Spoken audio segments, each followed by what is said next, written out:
Hello, this is Dr. Munsell. It is a pretty nice Saturday morning. Hope that you are doing well. I wanted to go over just a little bit more of Chapter 9, or finish Chapter 9. If you recall, Tuesday night we dove into, well, we finished some of the stuff about media, and then we moved into talking about issues of performance and identity, and played some charades. Talked about all these very important terms: bodies, perform, and performance, communicate, representation, presentation of self.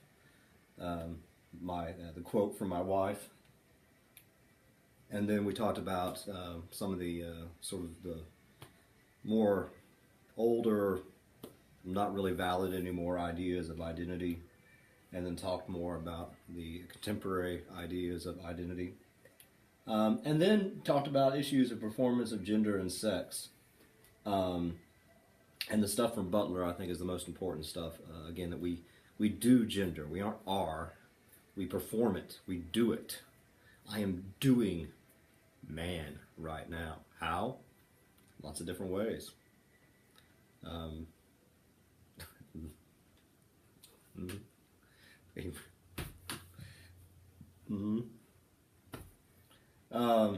In any case, we're constantly performing, and that was the point of the charades and everything like that. That we do these things. We do gender. We do sexuality. We aren't necessarily are. We perform it, even though it is part of our makeup, and it gets complicated. But in any case, that's where we stop. Where I want to take this is just talk a little bit more about, I'm going to be super brief here because I'm about to go get my run in, when we move into thinking about issues of performance of race and ethnicity. Some really interesting stuff in here. The very first thing talks about issues of race and dress, and from research done by one of my good friends, Dan Grano. It talks about the NBA dress policy and how they created a new dress code back in the day, and we'll talk about this more when we go back to Chapter 7. But this is what is, I think, the most important point here. Grano argues that, especially in the aftermath of the infamous brawl between the Pistons and the Pacers and the fans in Detroit, the NBA wanted to, quote, restore order and a veneer of professionalism by bringing players' dress into conformity with corporate tastes. The dress policy reveals a tension between interest in the NBA, management, and players, and the corresponding attitude about racial identity. No one in the league office admitted that race was a factor in installing the policy, of course, yet few could argue that the effect of the dress code was to limit forms of expression that were specifically associated with African American players.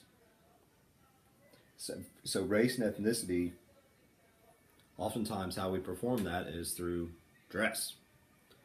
And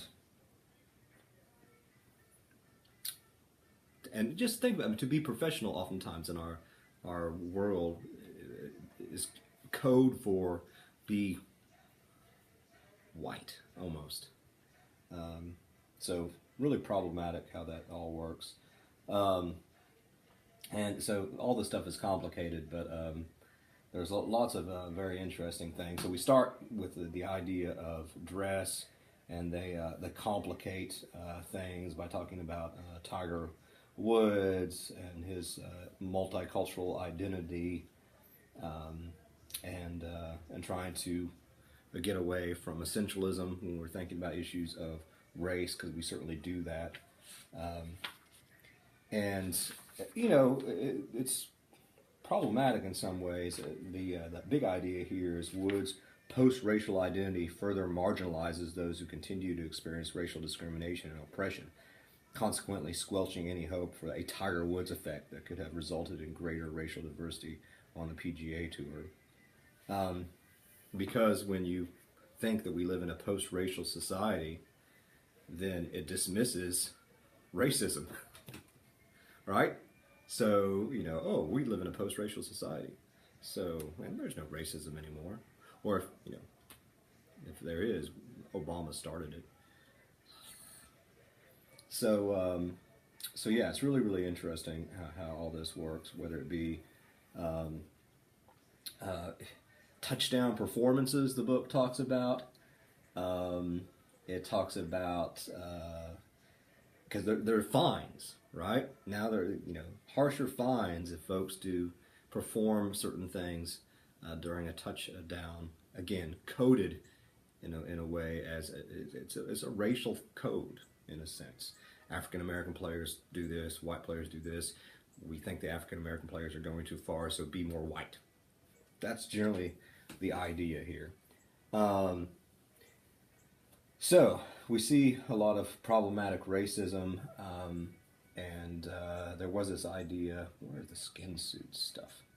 Um, oh yeah, the Serena Williams when she wore a skin-tight cat suit during the 2002 U.S. Open, gave voice to common stereotypes about the animalistic nature of African American athletes, while at the same time challenging conventional thinking about femininity in tennis. After all we had was Chris Everett and Anna Kournikova. Williams' muscular and curvaceous physique provides a striking alternative.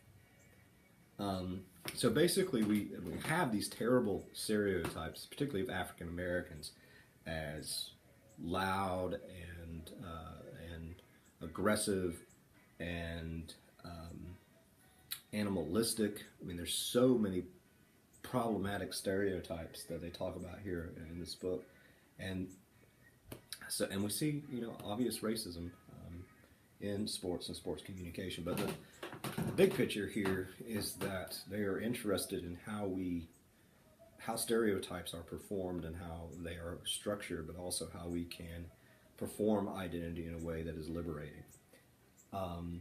Even as that can be difficult to do in some situations.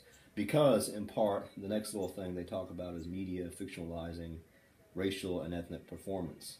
So they talk about Bend It Like Beckham, and so there are some folks who talk about when various movies try to portray a certain cultural group, like the Indian culture in England, or British Indian culture, we oftentimes think it is an authentic portrayal, and so, oh, that's the way they are. And that's hugely problematic. So oftentimes we need to be very critical about what is authentic racial performance, if there is such a thing. And again, we can resist the dominant and oppressive conceptions of racial and ethnic identity. We've seen a lot of stuff about Native American mascots. In fact, we talked about that previously, and I had a little thing from the what's it?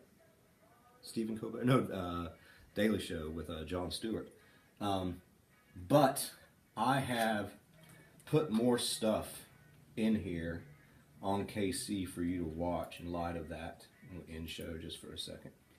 But I really like the protests that have been done, and so I do have a little another little comedy show the last week tonight with John Oliver, is that his name? But from a couple of years ago, he sort of talks about the controversy, particularly with Washington Redskins, and then he talks about this very powerful commercial that came out from ChangeTheMascot.org. Take a look at that commercial; it's really, really powerful. And then there's another little clip of Native Americans talking about various mascots that I think is really interesting. And then I actually have a link here, if you're interested, to ChangeTheMascot.org. And updates folks on news and various things that are going on. And you can actually follow them on Twitter. They're doing a lot of stuff with Standing Rock right now, and the pipeline and all that jazz. So some new stuff for you to look at on KC for your education. But I really like the idea here that there were folks, where was it? Well, it talks about all the stereotypes and the problems of the tomahawk chop and all that type of stuff. Viewing sports as cultural performance means acknowledging the power of sporting events to create culturally shared beliefs. So it creates this belief about what Native American actually means, and usually it's not what Native Americans think Native American means. And there's that section on the Redskins. But what I thought was really, really interesting was an intramural basketball team at the University of Northern Colorado. In an effort to call attention to a local high school team's mascot logo, these players formed a team called the Fightin' Whites. So, really, really interesting.